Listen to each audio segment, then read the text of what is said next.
राम राम प्यारे मित्रों, मैं काला सर श्री द्रोणाचार्य क्लासेज के यूट्यूब चैनल पर आप सभी लोगों का हार्दिक स्वागत एवं अभिनंदन करता हूं। आज हम चर्चा करेंगे अधिगम के सिद्धांतों में, और अधिगम के सिद्धांतों में हम बात करेंगे थॉर्नडाइक के अधिगम के सिद्धांत। द्रोणाचार्य जो शिक्षा मनोविज्ञान की पुस्तक है, इसमें थॉर्नडाइक के सिद्धांत से पहले इसके उपनाम प्लस इसके जो शैक्षिक महत्व है उनकी एक मोटी मोटी ट्रिक दे रखी है, जिससे कि उपनाम कम से कम 10-12 उपनाम है वो जल्दी से याद हो जाए। ठीक है ना, तो उस ट्रिक के बारे में ज्यादा चर्चा करेंगे आज। ठीक है ना, इससे संबंधित और भी वीडियो हैं अपने YouTube चैनल पर, वहां पर भी आप देख सकते हो, लेकिन ट्रिक का वीडियो ये अलग से बना रहा हूं आपके लिए। ठीक है, तो हम बात करेंगे थॉर्नडाइक की। किसकी बात करेंगे? थॉर्नडाइक। देखो थॉर्नडाइक कहाँ का रहने वाला था, मैं बता देता हूँ आपको। अमेरिका का रहने वाला था। कहाँ का रहने वाला था? अमेरिका। थॉर्नडाइक ने अपना सिद्धांत दिया था प्रयास एवं त्रुटि का। थॉर्नडाइक ने सिद्धांत दिया था कौन सा? प्रयास एवं त्रुटि का। देखो इस सिद्धांत की उपज कहाँ से हुई, थोड़ा सा बेसिक बता देता हूँ मैं आपको कि ज्यादातर जितने भी ये सिद्धांत वगैरह हैं वो ज्यादातर किसी न किसी सोर्स से हैं। तो थॉर्नडाइक के सिद्धांत का जो सोर्स मैं बता दूं आपको कि थॉर्नडाइक ने 1898 ईस्वी में 1898 ईस्वी में पीएचडी की थी। क्या की थी? पीएचडी की थी। और पीएचडी के दौरान जो शोध कार्य किया था, और इनका शोध कार्य का शीर्षक था animal intelligence. Animal intelligence. Animal intelligence कहने का तात्पर्य क्या पशुओं में भी बौद्धिकता होती है? क्या पशुओं में भी बौद्धिकता होती है, या पशुओं में भी बुद्धि होती है? थॉर्नडाइक ने यही खोजने की कोशिश की थी। और सीखना अधिगम यानी सीखना यानी कि अपेक्षाकृत व्यवहार में होने वाला स्थायी परिवर्तन को अधिगम की श्रेणी में रखते हैं। अस्थायी परिवर्तन अधिगम की श्रेणी में नहीं आता। तो थॉर्नडाइक कहते हैं, थॉर्नडाइक का पीएचडी शोध का शीर्षक था एनिमल इंटेलिजेंस। क्या पशुओं में भी बौद्धिकता पाई जाती है? और थॉर्नडाइक ने 3 महत्वपूर्ण उद्देश्यों का, कितने? 3 महत्वपूर्ण उद्देश्यों की प्राप्ति के लिए अपना शोध कार्य किया था। और 3 महत्वपूर्ण उद्देश्य थे। नंबर 1 हम बात करें कि सीखना अभ्यास के द्वारा होता है। किसके द्वारा होता है? अभ्यास के द्वारा। कि थॉर्नडाइक का मानना था कि कोई भी व्यक्ति हो, चाहे कोई पशु हो, चाहे कोई पक्षी हो, सभी एक ही प्रकार से सीखते हैं। चाहे कोई पशु हो, चाहे व्यक्ति हो, चाहे पक्षी हो, सभी का सीखने का एक ही तरीका होता है, और वो होता है अभ्यास के द्वारा। किसके द्वारा सीखते हैं? अभ्यास के द्वारा। नंबर 2 बताया था थॉर्नडाइक ने, सीखना क्रमोत्तर होता है। कैसे होता है? क्रमोत्तर। क्रमोत्तर का मतलब छोटे छोटे क्रमबद्ध कदमों में सीखते हैं व्यक्ति। ऐसे नहीं कि रात को सोए सुबह उठे तक पूरी मनोविज्ञान याद। हुआ है क्या कभी ऐसा? नहीं हुआ ना, कि रात को सोए और सोते समय देख के सो गए कि द्रोणाचार्य शिक्षा मनोविज्ञान की पुस्तक सुबह उठे तब तक पूरी याद हो जाए। हुई क्या? नहीं ना, छोटे छोटे क्रमबद्ध कदमों में, छोटे छोटे टुकड़ों में सीखा जाता है, ना कि अचानक। ठीक है ना, तो सीखना एक तो अभ्यास पर जोर दिया, एक बताया किस पर? क्रमोत्तर। और नंबर 3 बताया था क्या? कि प्रत्येक व्यक्ति के सीखने में सूझ का कोई स्थान नहीं होता। सूझ का स्थान नहीं। कि सूझ कोई भी कार्य सीखते समय सूझ की महत्वपूर्ण योगदान या सूझ का महत्वपूर्ण योगदान नहीं होता है। जैसे कि प्रयास किया ही नहीं और बगैर प्रयास के ही रात को सोचते सोचते ही, जैसे मोटरसाइकिल चलाना है साहब, मोटरसाइकिल चलाने में क्या सूझ काम में आएगी? क्या अभ्यास काम में आएगा या सूझ? थॉर्नडाइक कहते हैं कि अभ्यास काम में आएगा। कैसे? कि क्या कभी आपने सूझ से सीखा है कि ऐसे तू चला, मैं सूझ से सीख लूंगा, मैं क्या कर लूंगा? सूझ से सीख लूंगा। किसी के पीछे बैठ गए और पीछे बैठने के बाद में आप देख रहे हो साहब आराम से, हाँ देख लिया साहब, और देखने के बाद में दिमाग लगा के चलाना सीख गए। नहीं साहब, नहीं सीख पाओगे आप कभी भी। सीखने के लिए आपको खुद उन्हीं परिस्थितियों में जाना पड़ेगा, आपको खुद को ड्राइविंग सीट में बैठना पड़ेगा, और जब तक खुद नहीं चलाओगे, 2-4 बार गिरोगे नहीं, तब तक मोटरसाइकिल चलाना नहीं आता। गिरने का मतलब यह है आप बार बार फिर गिरोगे, फिर आप अभ्यास करोगे, फिर गिरोगे, फिर अभ्यास करोगे। तो अभ्यास के द्वारा सीखा जाता है, ना कि सूझ के द्वारा। तो देखो थॉर्नडाइक ने 3 महत्वपूर्ण उद्देश्यों को की प्राप्ति के लिए अपने सिद्धांत का प्रयोग किया था और यही साबित किया था कि सीखने की प्रक्रिया पशु में हो चाहे मनुष्य में समान ढंग से होती है। अर्थात कोई भी पशु या मनुष्य हो वह अभ्यास, प्रयास एवं त्रुटि द्वारा सीखता है। दूसरा बताया था सीखना क्रमबद्ध होता है, छोटे छोटे कदमों में सीखते हैं, ना कि अचानक सूझ द्वारा सीखते हैं। तीसरा बताया था सीखने में सूझ या चिंतन का कोई स्थान नहीं होता। सीखने में सूझ का या चिंतन का कोई स्थान नहीं होता। सीखना होता है प्रत्यक्ष। कैसा होता है? प्रत्यक्ष होता है। और इन्हीं उद्देश्यों की प्राप्ति के लिए, इन्हीं उद्देश्यों को सत्य साबित करने के लिए इन्होंने अपना सीखने का सिद्धांत का प्रयोग किया था। सीखने के सिद्धांत का प्रयोग किया था और इनका प्रयोग बहुत ही प्रसिद्ध रहा। इनका प्रयोग बहुत ही प्रसिद्ध रहा। आप सभी लोगों को पता होगा कि थॉर्नडाइक ने प्रयोग किस पे किया था? 1898 ईस्वी में थॉर्नडाइक ने पीएचडी शोध किया था, ठीक है ना। लेकिन इस सिद्धांत का प्रकाशन या इस पुस्तक का प्रकाशन हुआ था 1913 में। कब हुआ था? 1913 में। तो ध्यान रखना, इस प्रकार से क्वेश्चन, पहला क्वेश्चन यहीं से आता है कि थॉर्नडाइक ने सिद्धांत पर प्रयोग कब किया। इस प्रकार का प्रश्न है तो 1898 ईस्वी में। दूसरा, थॉर्नडाइक के सिद्धांत की जो पुस्तक थी उसका प्रकाशन कब हुआ? वो हुआ था 1913 ईस्वी में। और फर्स्ट ग्रेड किसमें आया था?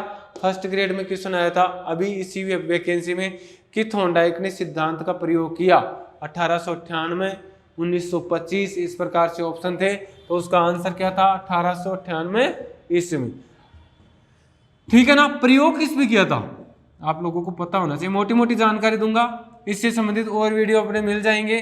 प्रयोग किया था बिल्ली पर। कैसी बिल्ली? भूखी थी साहब, ठीक है ना। समस्या बॉक्स, समस्या बॉक्स का नाम था पजल बॉक्स। क्या नाम था? Puzzle box. क्या नाम था? Puzzle box.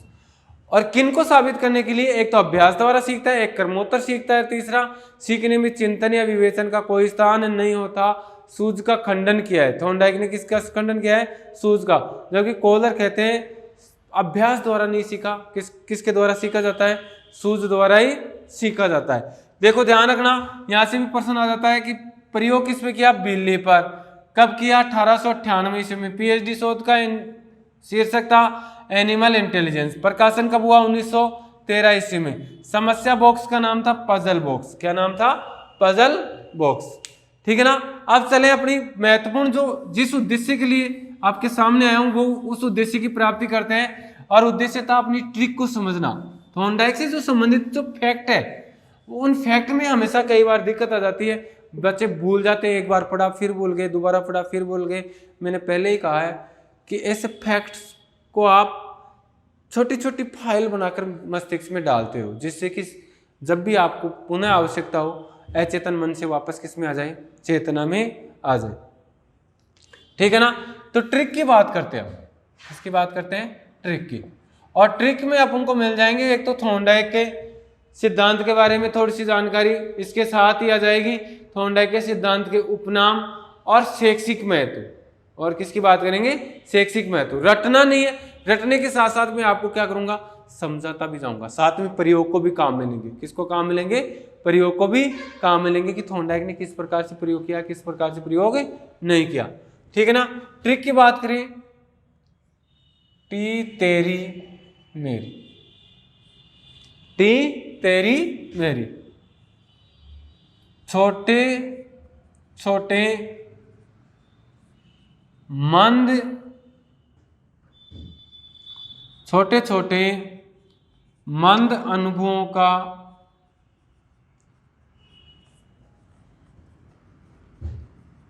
लाभ उठाओ। छोटे छोटे मंद अनुभवों का लाभ उठाओ। उस अधि प्रयास को करें। उस अधि प्रयास को करे, उस अधि प्रयास को करे। ठीक है ना। ये तो है अपने शैक्षिक महत्व, मोटी मोटी जानकारी मिल जाएगी आपको, जिससे कि इस प्रकार का जो भी प्रश्न आएगा आप उसके आसपास के सभी प्रश्न कर लोगे आराम से, गारंटी के साथ। ये इसके क्या आगे उपनाम। ठीक है ना। चलो आ जाओ बात करते हैं ट्रिक के बारे में। ट्रिक के बारे में बात करने से पहले मैं आपको बता देता हूँ, ट्रिकें ऐसे याद नहीं होती, एक बार लिख दिया, अगर इसी प्रकार समझाना होता, इसी प्रकार ट्रिक को आपके पास आपके सामने प्रेजेंट करना होता तो वीडियो लेकर नहीं आता, डायरेक्ट बुक में डाल रखिए, वो समझ में आ जाती। लेकिन आपको पता है कि तब तक याद नहीं होती जब तक उसको व्यावहारिक जीवन से नहीं जोड़ा जाता। ठीक है ना। अगर कोई किसी भी विषय वस्तु को अपने व्यावहारिक जीवन से जोड़ लेते हैं तो वह विषय वस्तु लंबे समय तक याद रहती है। ठीक है ना। तो ध्यान रखना, इसको अपन व्यावहारिक जीवन से जोड़ते हैं। जोड़ने का मतलब एक वास्तविक घटना में बताता हूँ आप लोगों को, थोड़ा सा सुनना, 5 मिनट लगेगी, लेकिन जिंदगी में थोड़ा नहीं भूलोगे आप, हमेशा लगातार और लंबे समय तक आपके अचेतन मन में एकत्रित हो जाएगा, और जब भी आवश्यकता पड़ेगी, क्योंकि फाइल बना के डाल रहे हैं, वापस किस में आ जाएगा, चेतना में आ जाएगा। ठीक है ना। तो एक छोटी सी बात बताता हूँ, आपको मालूम है वर्तमान में मार्केट में मार्केटिंग, जो वर्तमान में मार्केटिंग कंपनियों का बोलबाला है सब, मार्केटिंग कंपनी आप जानते हो, जिस प्रकार से RCM, ट्यूलिप, अजी अलग अलग नाम की राजस्थान में बहुत पहले प्रचलित भी हुई है, प्रसिद्ध भी हुई है, और बढ़िया कमाया भी, बढ़िया कमाया, और लूटने का भी एक बहुत अच्छा जरिया था। बहुत सारे पढ़े लिखे नवयुवक, साथ में जो बेरोजगार थे उनको, और जो बेचारे घर पे कभी बाहर ही नहीं निकले, उनको भी इन मार्केटिंग कंपनियों ने अपने अंदर फंसा लिया और काफ़ी पैसे हटे, आप लोगों को पता है। और मार्केटिंग कंपनियों का एक फंडा होता है, जो पहले जुड़ गया वो तो कमा जाता है, और जो बाद में आता है वो गमा जाता है। ठीक है ना। पहले जुड़ गया वो कमा जाता है, और बाद में जुड़ गया वो गमा के ही जाता है, यानी कि उसको मिलने वाला कुछ नहीं है। इसी प्रकार एक कंपनी आई थी, आपको पता है, RCM, नाम सुना होगा, राजस्थान में भी बहुत बढ़िया चली थी। ठीक है ना। तो मेरी नज़र में 2 घनिष्ठ मित्र थे साहब, बहुत ही गहरे मित्र थे, एक दूसरे के लिए जान छिड़कते थे।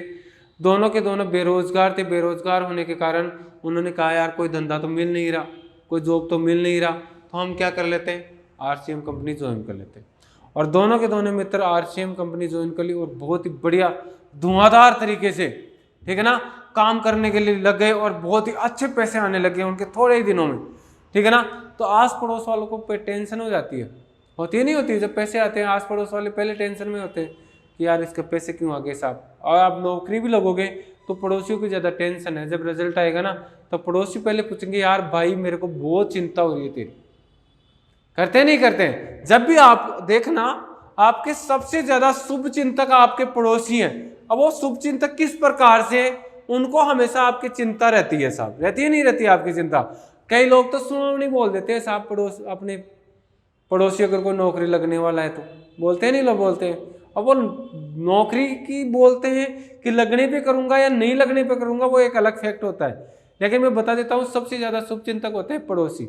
जब भी आपका कभी रिजल्ट आता है, फर्स्ट ग्रेड हो, सेकंड ग्रेड हो, रिट हो, तो सबसे पहला फोन आपके पड़ोसियों का आएगा, आपने देखा होगा। और पड़ोसी फोन करके पूछते हैं भाई मेरे को बड़ी चिंता हो रही है यार, तेरा हुआ कि नहीं हुआ। तब तक कई लोग तो समझदार होते हैं, वो उनको कह देते हैं कि भाई चिंता मत कर तू, मेरा नहीं हुआ, सुहानी मत बोल देना वरना लग जाएंगे 10-20 हज़ार रुपये। ठीक है ना, मेरा नहीं हुआ, डरने की कोई चिंता नहीं। तो पड़ोसियों को बड़ी चिंता होती है। तो ये भी दोनों मित्र राम और श्याम बहुत ही अच्छे कमा रहे थे, राम और श्याम बहुत ही अच्छे कमा रहे थे, बहुत पैसे कमा रहे थे। आसपास में पड़ोस में भी नाम हो गया, गांव में भी हो गया साहब, मार्केट भी अच्छा चल रहा था। लेकिन धीरे धीरे जब 1 साल 2 साल 3 साल 4 साल 5 साल निकल गई, 5 साल निकलने के बाद में इनका जो ग्रोथ रेट इस प्रकार जा रहा था ऊपर, वो वापस कैसे आ गया, नीचे आ गया साहब, अचानक नीचे आ गया। आपको मालूम है जब तक कमाई होती है तब तक सभी साथी होते हैं, और जब नुकसान होता है तो सब दूर दूर हटने लग जाते हैं। जब सफलता मिलती है तो सब उसका श्रेय लेना चाहते हैं, आप भी जब फर्स्ट ग्रेड सेकंड ग्रेड में सेलेक्ट होंगे तो आपकी सफलता का बहुत से लोग श्रेय लेना चाहेंगे कि नहीं, मैंने मोटिवेट किया था उसको, मैंने गाइड किया था उसको, मैंने समझाया था, मैंने कहा था उस कोचिंग से कोचिंग कर ले, मैंने कहा था वो बुक पढ़ ले। और जब असफल हो जाते हैं ना, तब सब दूर हट जाते हैं, कोई नहीं कहता कि मैंने कहा था, मेरी वजह से रह गया। तो दोनों मित्र थे, जब बढ़िया चल रहा था तो दोनों बड़े मजे से काम कर रहे थे, लेकिन ग्रोथ रेट वापस नीचे आई, ग्राफ वापस नीचे आया, तब दोनों में मतभेद हो गया। क्या हो गया? मतभेद हो गया। दोनों आपस में तू मैं करने लगे। आपको मालूम है, पढ़ने वाले छोरे हो चाहे बिजनेस करने वाले कोई भी व्यक्ति, वो लड़ना झगड़ना है या किसी टॉपिक पे वाद विवाद करना है तो उनको एक ही जगह मिलती है, चाय की थड़ी। अरे आजकल तो लड़कियां भी चाय की थड़ी पर मिलती है कि सारे दिन भर पढ़ना और शाम को चाय की थड़ी पर गई और कि चाय पिला दे, मूड थोड़ा फ्रेश करना है, साहब सारे दिन भर पढ़ रहे हैं, ठीक है ना। तो ऐसे ही दोनों लड़ते लड़ते तू मैं करते करते चाय की थड़ी पर पहुंच गए। चाय की थड़ी पर पहुंच कर बोल दिया चाय वाले को, चाय पिला भाई, थोड़ी देर लड़ना है, हमारे को वाद विवाद करना है। तो दोनों के दोनों कहाँ बैठ गए? टी तेरी मेरी। किस पर होने लग गई तेरी मेरी? कि चाय की थड़ी पर। टी यानी किसकी? चाय की थड़ी, ठीक है ना। तो चाय की दुकान पर दोनों में तू मैं हो गई। वो तो कह रहा है तेरी गलती है और वो कह रहा है तेरी गलती है। आपको मालूम है, तूने ऐसा नहीं किया वरना तो ऐसा नहीं होता, तेरी वजह से नुकसान हो गया, तेरी वजह से नए कस्टमर नहीं जुड़ रहे हैं, ठीक है ना। तो दोनों के दोनों तू मैं करने लगे।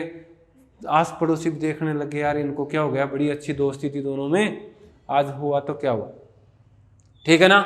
तब तक दोनों तू मैं कर ही रहे थे, ठीक है ना।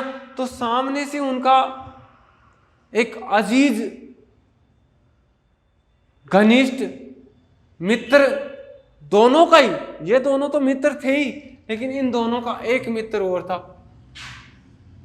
और वो इसी कंपनी में, आपको मालूम कौन फंसाते हैं ऐसी कंपनियों में? जो खास होते हैं वही फंसाते हैं, दूसरा नहीं फंसाता। वो भी इस कंपनी में अच्छी पोस्ट पे था, अच्छे लेवल पे था, यानी कि इनका बॉस था, ऐसे कह सकते हैं, इनका क्या था? बॉस था।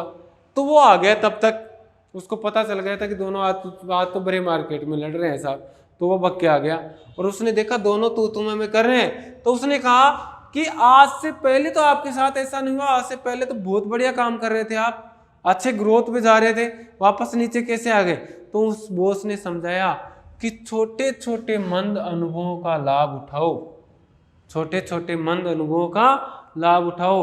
कि जो पुराने अनुभव है, जो मंद पड़ चुके हैं, कैसे अनुभव? छोटे छोटे हैं लेकिन अपने आप में अहमियत रखते हैं। क्या रखते हैं? अहमियत रखते हैं। कि जो छोटे छोटे हैं, जो मंद पड़ गए हैं, उन अनुभवों का क्या करो? आप वापस लाभ उठाओ। आप एक बार वापस बैठ जाओ जहां से समस्या प्रारंभ हुई है। अरे ऐसे कहते नहीं कहते भाई, जिस जगह से, जिस पॉइंट से आपकी समस्या प्रारंभ हुई है, उसका समाधान अगर आप इस पॉइंट पे खोजोगे, कभी भी उसका समाधान इस पॉइंट पे नहीं मिलेगा। जहां से समस्या प्रारंभ हुई है उसी जगह जाकर उसका समाधान खोजने का प्रयास करना, वहीं पे समस्या का क्या मिल जाएगा? समाधान मिलेगा। लेकिन हमारी गलती यही है, समस्या प्रारंभ हो रही है आज से 1 महीने पहले और हम समाधान खोज रहे हैं 1 महीने बाद की विषय वस्तु से, ठीक है ना। यानी कि जहां से समस्या प्रारंभ होती है वहीं पर उसका समाधान मिलेगा। आप आगे जाकर उसका समाधान खोजने की कोशिश करते हैं तो वहां पर समाधान नहीं मिलेगा। तो उसने कहा छोटे छोटे मंद अनुभवों का लाभ उठाओ, कि आज से पहले भी आप अच्छा काम कर रहे थे, अच्छी सफलता मिल रही थी, तो जो पहले जहां पर सफलता मिल रही थी उस दरमियान आपने कौन कौन से प्रयास किए, कौन कौन से ऐसे अनुभव हैं जिनको वापस काम में लेना चाहिए। आप उन अनुभवों को भूल चुके हो। जो क्रियाएं, जो प्रतिक्रियाएं आपको सफलता दिलाई, उन प्रतिक्रियाओं को वापस ग्रहण करो और वापस अपने जीवन में अप्लाई करो। वापस अपने कार्य क्षेत्र में उन्हीं प्रतिक्रियाओं का दोहराव करो। तो छोटे छोटे मंद अनुभवों का क्या करो? लाभ उठाओ, आपको वापस सफलता मिल जाएगी। जिस प्रकार से पहले आपका काम चल रहा था उसी प्रकार से आगे भी आप सफलता की ओर बढ़ोगे, ठीक है ना। तो उसने क्या कहा, देखो कहां पर हुई दोनों तेरी मेरी? टिकी, चाय की दुकान पर तेरी मेरी होगी दोनों दोस्तों में। ठीक है ना। तब तक बॉस आ गया, बॉस आकर कहता है छोटे छोटे मंद अनुभवों का लाभ उठाओ कि आप क्यों लड़ रहे हो साहब, आज से पहले भी तो आपने अच्छा काम किया है और अच्छी सफलता मिली है आपको, तो उसी सफलता के दौरान जो कार्य किया है आप उन्हीं अनुभवों का वापस क्या करो, लाभ उठाओ। तब तक एक दोस्त के समझ में आ गई कि यार बॉस कह तो सही रहा है, बॉस कह तो सही रहा। तो उसने कहा कि आ उस अधि प्रयास को करे कि जो आज तक के जो पुराने अनुभव है उनमें से जो अच्छे वाला प्रयास है उसका दोहराव करते। ठीक है ना। तो ये तो थी अपनी दोस्तों ट्रिक। अब इसका डेफिनेशन करते हैं कि ये कहानी के माध्यम से, जो आपको एक कहानी सुनाई है उसके माध्यम से लंबे समय तक थॉर्नडाइक के सिद्धांत की महत्वपूर्ण जानकारी अपने अचेतन मन में रहेगी और जब भी आवश्यकता पड़ेगी वापस किस में आ जाएगी, चेतना में आ जाएगी। तो अब देखो छोटे छोटे टुकड़ों में समझते हैं, इस ट्रिक को 3 भागों में बांट के समझते हैं, नंबर 1, नंबर 2 भाग और नंबर 3 भाग। ठीक है ना। चलें आगे। वेरी गुड, आ जाओ। तो सबसे पहले देखते हैं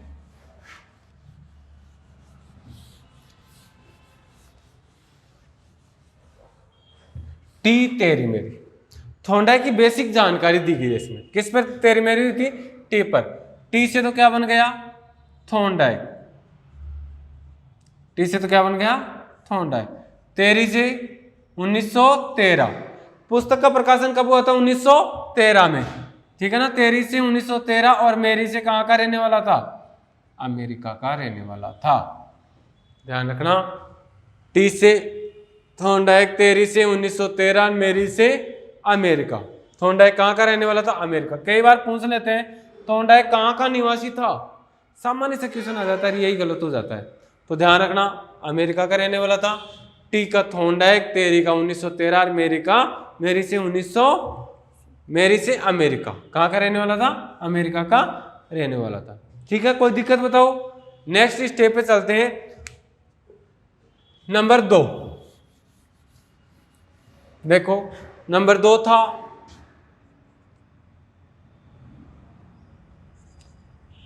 छोटे छोटे मंद अनुभवों का लाभ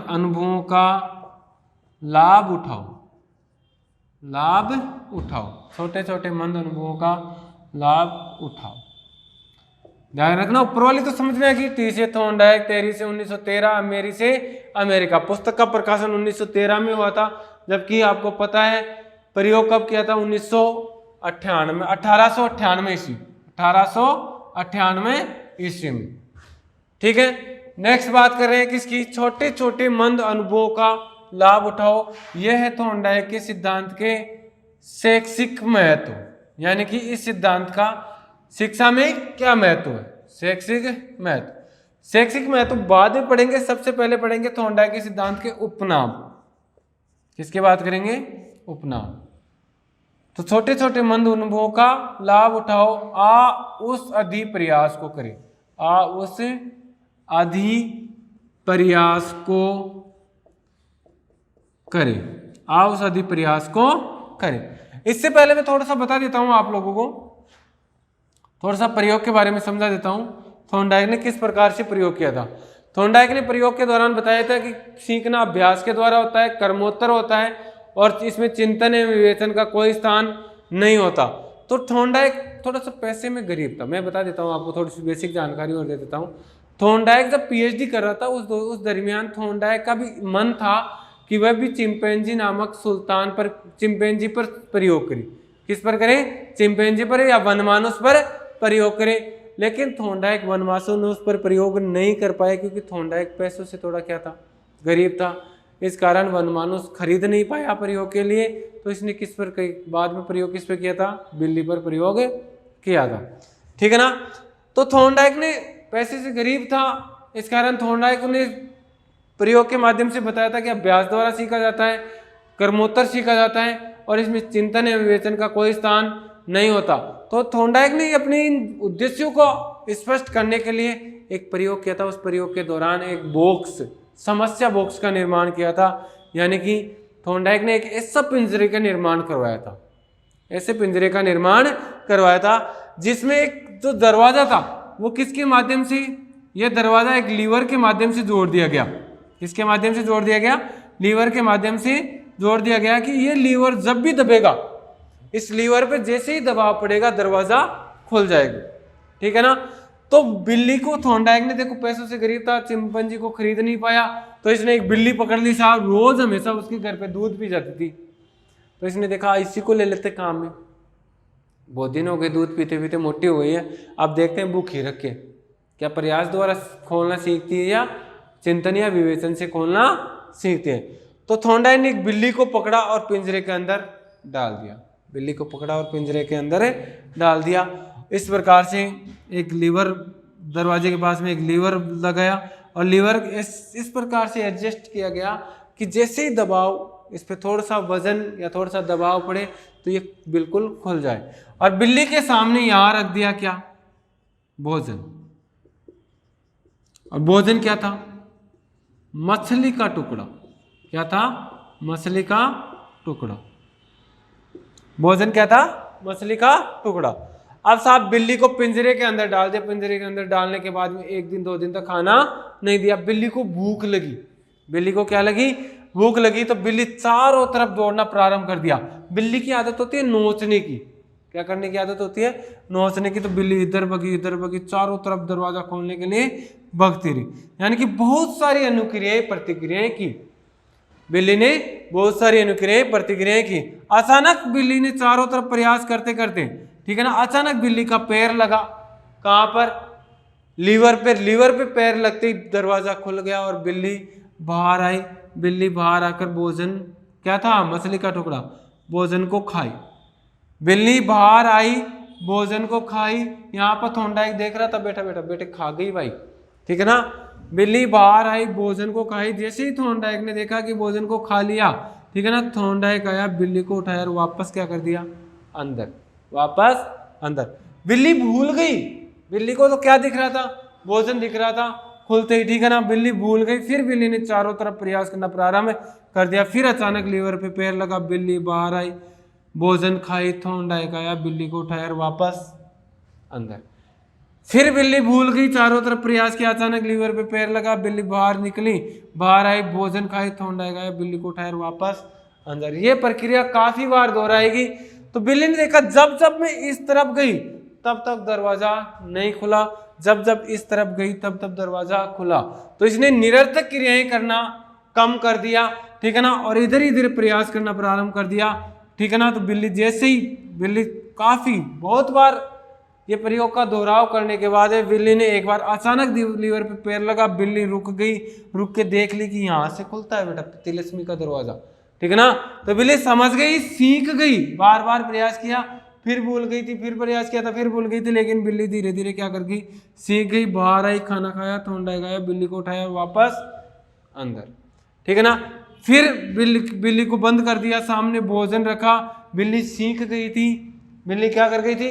सीख गई थी क्या करना? दरवाजा खोलना। बिल्ली ने निरर्थक क्रियाएं करना क्या कर दिया? बंद कर दिया। जैसे ही सामने खाना आया, बिल्ली धीरे धीरे उठी, टक टक टक, लीवर दबाया, बाहर आई, खाना खाया, थॉर्नडाइक आया, बिल्ली को उठाया और वापस अंदर। यानी कि बिल्ली ने क्या करना सीख लिया? दरवाजा खोलना सीख लिया। तो बताओ यहां पर अनुभव से काम लिया क्या? नहीं, बिल्कुल बहुत सारी अनुक्रियाएं प्रतिक्रियाएं की, बहुत सारी अनुक्रियाएं प्रतिक्रियाएं की, ठीक है ना। और उसके दौरान एक सही प्रतिक्रिया का चयन किया कि इसके माध्यम से दरवाजा खुलेगा। अब देखो हम बात करते हैं उपनाम की। किसकी बात करते हैं? उपनाम की। आ जाओ साहब एक एक की बात करते हैं। आज से आवर्ती का सिद्धांत। आवर्ती का सिद्धांत। आज से क्या कर सकते हैं? आवर्ती का सिद्धांत। अब देखो रटना नहीं है, साथ में देखो ट्रिक को भी काम में लेना है और समझना भी है, दोनों काम एक साथ करेंगे। आज से क्या बन गया? आवर्ती का सिद्धांत। देखो बिल्ली ने एक ही प्रतिक्रिया या अनुक्रिया का बहुत बार दोहराव किया या नहीं किया, और किसी क्रिया का बहुत बार दोहराव किया जाता है उसे आवर्ती कहते हैं। क्या कहते हैं? आवर्ती। इसी कारण इस सिद्धांत को भाई बिल्ली ने बहुत बार अनुक्रियाएं प्रतिक्रियाएं की। इस कारण इस सिद्धांत को क्या कहते हैं? आवर्ती का सिद्धांत कहते हैं। ठीक है ना। उसे उद्दीपक प्रतिक्रिया या अनुक्रिया, उद्दीपक प्रतिक्रिया या अनुक्रिया का सिद्धांत किसे कहते हैं? इसी सिद्धांत को कहते हैं उद्दीपक प्रतिक्रिया या अनुक्रिया का सिद्धांत। अरे इन प्रतिक्रिया को और अनुक्रिया को दोनों को इंग्लिश में कहते हैं रेस्पॉन्स। क्या कहते हैं? रेस्पॉन्स। तो उद्दीपक प्रतिक्रिया का सिद्धांत या उद्दीपक अनुक्रिया का सिद्धांत के नाम से भी इसी सिद्धांत को जाना जाता है। कैसे? देखो सामने क्या था? मछली का टुकड़ा, उद्दीपक। उद्दीपक को देखकर बिल्ली ने क्या की? क्रिया की। और बिल्ली ने उद्दीपक को देखकर क्रिया की, तो उसको कहते हैं उद्दीपक अनुक्रिया। क्या कहते हैं? उद्दीपक अनुक्रिया। तो इस कारण इस सिद्धांत को किस नाम से जानते हैं? उद्दीपक प्रतिक्रिया या अनुक्रिया का सिद्धांत। ठीक है ना। उद्दीपक को कहते हैं स्टिमुलस, स्टिमुलस प्रतिक्रिया को कहते हैं रेस्पॉन्स।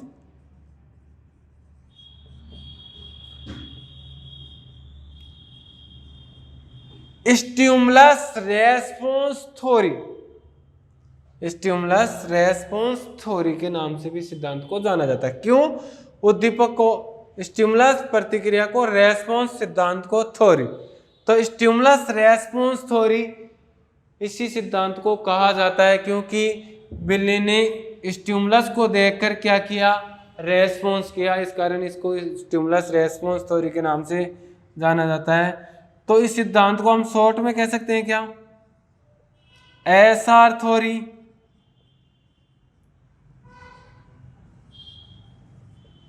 किस नाम से? एसआर थ्योरी के नाम से भी इस सिद्धांत को जाना जाता है। कैसे? स्टिमुलस रेस्पॉन्स को शॉर्ट में किया तो क्या बन गया? एसआर थ्योरी के नाम से भी सिद्धांत को जाना जाता है।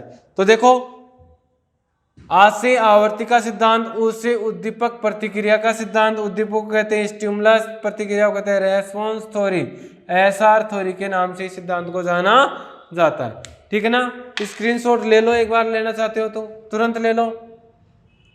ठीक है। नेक्स्ट बात करते हैं आगे।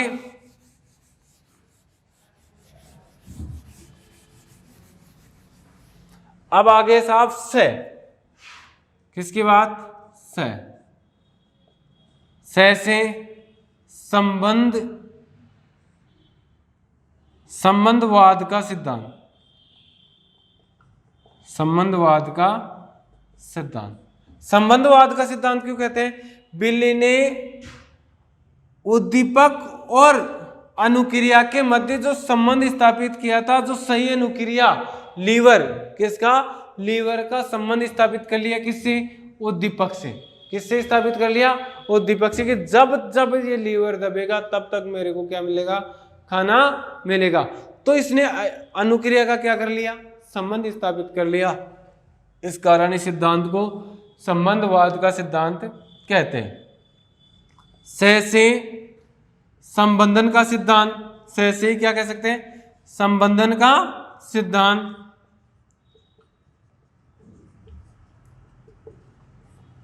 से संयोजनवाद का सिद्धांत, संयोजनवाद का सिद्धांत। संयोजनवाद का सिद्धांत भी किसे कहते हैं? थॉर्नडाइक के सिद्धांत को कहते हैं। क्यों कहते हैं? कि पहली बार तो संयोग से ही दबा था लीवर। किससे दबा था? संयोग से, अचानक। ठीक है ना। बहुत सारी प्रतिक्रियाएं की, उनमें से एक प्रतिक्रिया क्या हो गई? सही हो गई। तो इस कारण इस सिद्धांत को कहते हैं क्या? संयोजनवाद का सिद्धांत कहते हैं। आदि से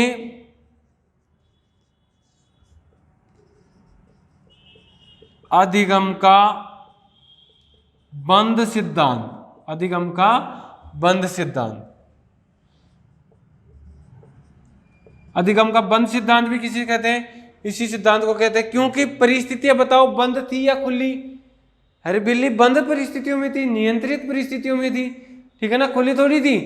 तो अधिगम का बंध सिद्धांत भी किसे कहते हैं? इसी सिद्धांत को कहते हैं bond learning theory,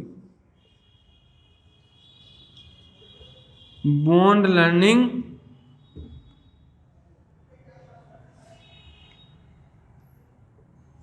learning theory, बूंद लर्निंग थ्योरी के नाम से भी इसी सिद्धांत को जाना जाता है। ठीक है ना। नेक्स्ट बात करते हैं प्रयास। प्रयास एवं त्रुटि का सिद्धांत। प्रयास एवं त्रुटि का सिद्धांत क्यों कहते हैं? बिल्ली ने बहुत सारे प्रयास किए, फिर गलती की, फिर प्रयास किया, फिर गलती की, फिर प्रयास किया, फिर गलती की। इस कारण इस सिद्धांत को प्रयास एवं त्रुटि के सिद्धांत के नाम से भी जाना जाता है। ठीक है ना, समझ में आ गया? एक बार दोबारा देखो, प्रयास एवं त्रुटि का सिद्धांत, प्रयास एवं त्रुटि का सिद्धांत।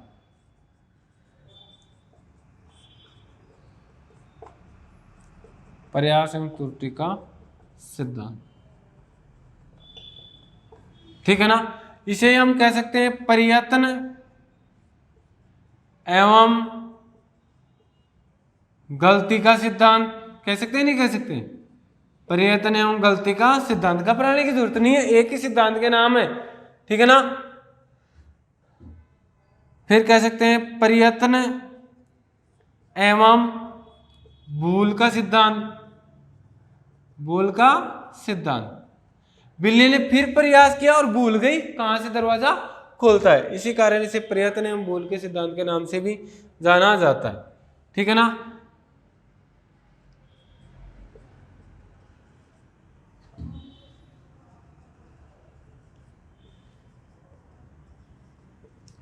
ट्रायल एंड एरो थ्योरी किस सिद्धांत को कहते हैं? थॉर्नडाइक के सिद्धांत को कहते हैं trial and arrow theory. Trial and arrow theory के नाम से भी सिद्धांत को जाना जाता है। ठीक है ना। तो ये तो हो गई इसकी उपनाम। देखो, आज से आवर्ती का सिद्धांत, उद्दीपक से उद्दीपक प्रतिक्रिया का सिद्धांत, उद्दीपक अनुक्रिया का सिद्धांत, स्टिमुलस रेस्पॉन्स थ्योरी, सह से संबंधवाद का सिद्धांत, सह से संबंधन का सिद्धांत, सह से संयोजनवाद का सिद्धांत, आदि से अधिगम का बंध सिद्धांत, बॉन्ड लर्निंग थ्योरी, प्रयास से प्रयास एवं त्रुटि का सिद्धांत, प्रयत्न एवं गलती का सिद्धांत, प्रयत्न एवं भूल का सिद्धांत, trial and arrow theory, trial and arrow theory के नाम से इस सिद्धांत को जाना जाता है। अन्य बहु प्रतिक्रिया का सिद्धांत, भाई आवर्ती के सिद्धांत, आवर्ती यानी बहुत बार आवर्ती, और बहुत बार आवर्ती को कह सकते हैं हम क्या? बहु प्रतिक्रिया का सिद्धांत, बहु प्रतिक्रिया का सिद्धांत। भाई बिल्ली ने बहुत सारी प्रतिक्रियाएं की है, रटने की जरूरत नहीं है, साथ में ट्रिक को भी काम लेंगे प्लस समझेंगे भी। भाई बिल्ली ने बहुत सारी प्रतिक्रियाएं की है और बहुत सारी प्रतिक्रियाओं में से एक का चयन किया है। ठीक है ना। तो बहु प्रतिक्रिया के सिद्धांत के नाम से भी सिद्धांत को जाना जाता है। नेक्स्ट में बता देता हूं थोड़ा सा, चयन एवं संबंधन का सिद्धांत, चयन एवं संबंधन का सिद्धांत। चयन एवं संबंधन का सिद्धांत क्यों कहते हैं? देखो, जब भी किसी व्यक्ति या बालक के सामने कोई समस्या आती है तो वह बालक उस समस्या के समाधान करने के लिए बहुत सारी अनुक्रियाएं प्रतिक्रियाएं करता है, और उन बहुत सारी प्रतिक्रियाओं में से किसी एक सही प्रतिक्रिया का चयन करके उस समस्या का समाधान करता है। ठीक है ना।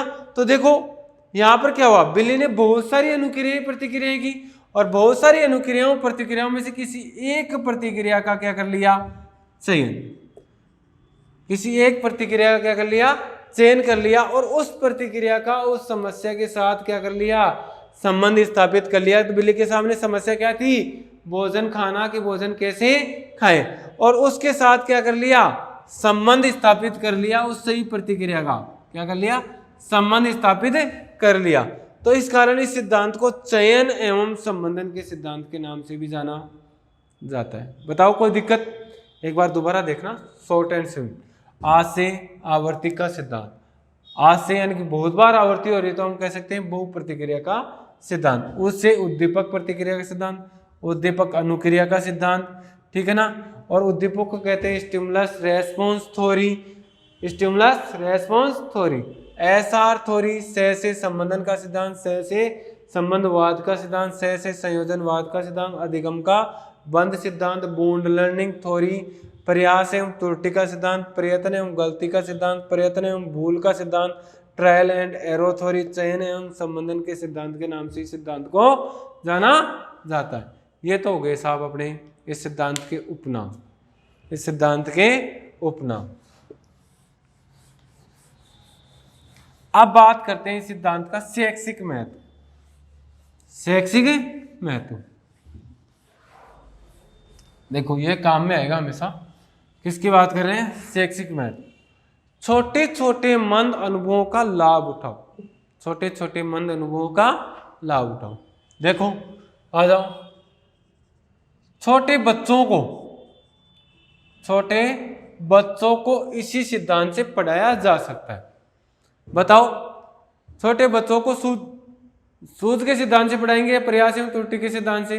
अरे भाई छोटे बच्चे हैं, फिर सिखाएंगे फिर भूल जाएंगे, फिर सिखाएंगे फिर भूल जाते हैं, फिर सिखाते हैं फिर भूल जाते हैं, फिर सिखाते हैं फिर भूल जाते हैं।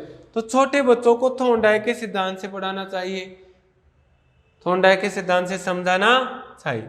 दूसरी बात, विषय वस्तु को छोटे छोटे टुकड़ों में बांटकर सिखाना चाहिए, जिससे सीखने में क्या होती है? सरलता। कि कोई भी विषय वस्तु ना उसको पूरी को पूरी एक साथ मत सिखाओ, उसको छोटे छोटे पार्ट में, इकाइयों में बांटकर सिखाओ, जिससे सीखने में क्या होती है? सरलता। तो थॉर्नडाइक का मानना है विषय वस्तु को छोटे बच्चों को इसी सिद्धांत से पढ़ाते हैं, विषय वस्तु को छोटे छोटे टुकड़ों में बांटकर सिखाना चाहिए। मंद बुद्धि के बालकों को पढ़ाने का यह सर्वश्रेष्ठ अधिगम का सिद्धांत है। पर मंद बुद्धि के बालक होते हैं, वो एक बार समझाते हैं फिर भूल जाते हैं, उनको फिर समझाते हैं फिर भूल जाते हैं, फिर समझाते हैं फिर भूल जाते हैं। तो मंद बुद्धि के बालकों को भी किससे समझाएंगे? थॉर्नडाइक से। अगर प्रतिभाशाली बालकों को समझाएंगे ना, वो जल्दी से क्या हो जाते हैं? ऊब जाते हैं, पुनरावृत्ति नहीं करना चाहते। तो मंद बुद्धि के बालकों के लिए ये सिद्धांत सर्वश्रेष्ठ है। अनुभवों का लाभ उठाओ, पुराने अनुभवों का लाभ उठाकर, थॉर्नडाइक पुराने अनुभवों का लाभ उठाकर सीखने पर क्या देते हैं? जोर देते हैं या बल देते हैं। कैसे? देखो, बिल्ली ने भी पुराने अनुभवों का लाभ उठाया। इसी प्रकार कोई भी विद्यार्थी अपने पूर्व अनुभव से नए ज्ञान को जोड़ते हुए सीखे, जिससे सीखने में क्या होती है? सरलता। तो थॉर्नडाइक अपने सिद्धांत में बताते हैं कि पूर्व अनुभवों का लाभ उठाकर सीखना चाहिए। ठीक है ना? तो ये तो हो गए थॉर्नडाइक के उपनाम के बाद में हमने देख लिया शैक्षिक महत्व। और मैं प्यारे विद्यार्थियों आप लोगों को बता दूं, इससे संबंधित संपूर्ण वीडियो अपने यूट्यूब चैनल पर मिल जाएगा आपको। ठीक है ना? जिसमें डिटेल से बात करेंगे। आज का उद्देश्य था अपना ट्रिक को समझना। किसको समझना? ट्रिक को समझना। लेकिन जब तक ये नहीं समझेंगे तब तक ट्रिक भी समझ में नहीं आएगी। तो साथ साथ में थोड़ा बेसिक भी करवा दिया है। नेक्स्ट जब वीडियो आएंगे तो मैं अपने चैनल पर संपूर्ण थॉर्नडाइक के सिद्धांत के जितने भी शैक्षिक महत्व वो प्लस इससे संबंधित जो प्रयोग है उसको भी अच्छी तरह क्लियर करेंगे। ठीक है?